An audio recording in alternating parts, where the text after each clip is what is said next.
Senhores, eu quero voltar nesse bloco mostrando aqui um estudo feito pelo Banco Mundial, em que ele fala sobre o custo para exportar um container. Eu tenho aqui 5 países. Na Rússia, US$ 700 aproximadamente de burocracia e US$ 1.150 de operação.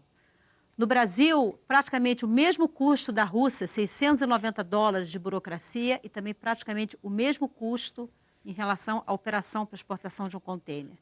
Na Índia, isso cai para 530 e 525.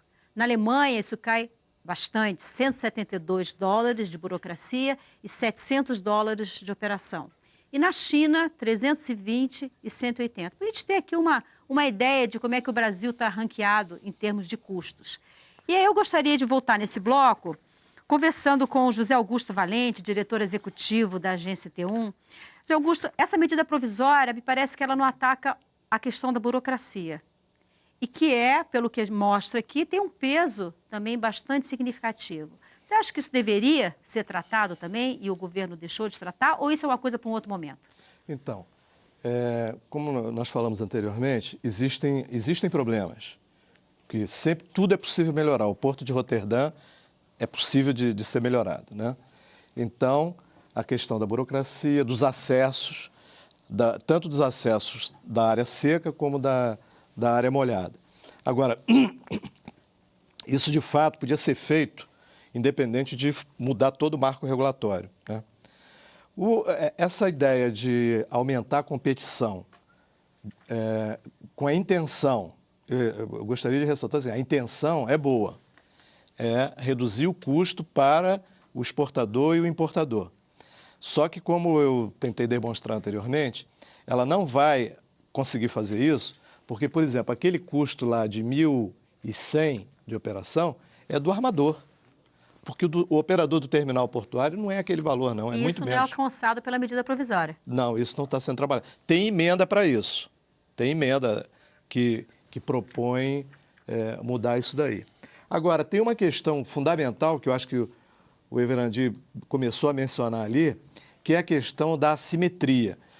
Não é aceitável imaginar que você vai estabelecer um cenário de competição com situações completamente desiguais. Isso chama-se assimetria concorrencial. Então, o que é isso? Os terminais que estão no porto público, eles têm uma série de regras que criam uma desigualdade em relação aos terminais de uso privado, que a medida provisória propõe criar, né? Por exemplo, os contratos de concessão, eles têm um prazo, vamos dizer, de 25 anos e, eventualmente, pode ser renovado mais 25. A medida provisória para o terminal de uso privado, que vai competir com esse daqui, diz que é prazos de 25 que podem ser prorrogados indefinidamente enquanto o operador disser que quer continuar operando. É eterno. É eterno. Igual então, isso é uma coisa.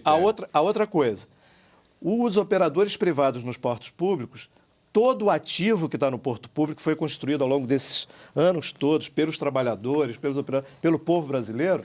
Esses ativos voltam para a União. Eles não são de propriedade do operador privado que está no terminal de uso privado.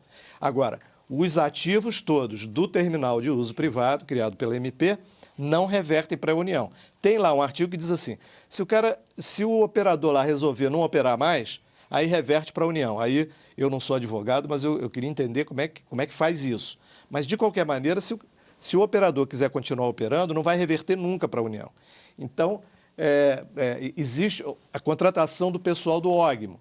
Por que há uma luta para não contratar o pessoal do OGMO? Vê se algum operador portuário reclama do pessoal do OGMO. Ninguém reclama, né? No entanto, os que defendem o terminal de uso privado para fazer serviço público, o que não é permitido pela Constituição, mas, enfim, o que acontece? Eles têm custos menores. Vai ter uma linha do BNDES, linha de financiamento, BNDES, FGTS, tudo com financiamento barato para esses terminais de uso privado. Os caras que estão no terminal de uso público não tiveram isso e vão continuar não tendo, porque quando tiver a licitação, não vai ter. E, para culminar,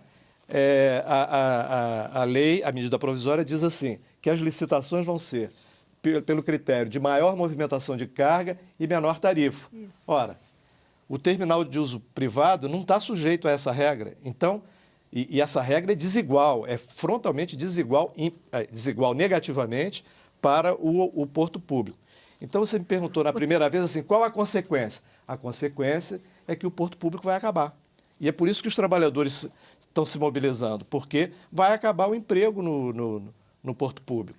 No terminal de uso privativo, só vai aparecer essa regra de maior volume com menor custo se aberta a chamada pública, houver, de fato, interessados e esse processo concorrencial leva a isso. Cuja chamada também é uma isso não tá novidade jurídica. Né? Isso não existe, nenhuma regra brasileira. Não existe na 8666. Pública, é uma novidade. Quer dizer, é simplesmente criar uma nova regra de licitação, né? Sem que ela seja disciplinada. E é uma coisa assim, ó, alguém quer fazer um terminal de uso privado, aí faz chamada pública. Mas aquela pessoa é que é a dona Além de ser daquele injusto, terreno. com quem Como é que vai fazer isso?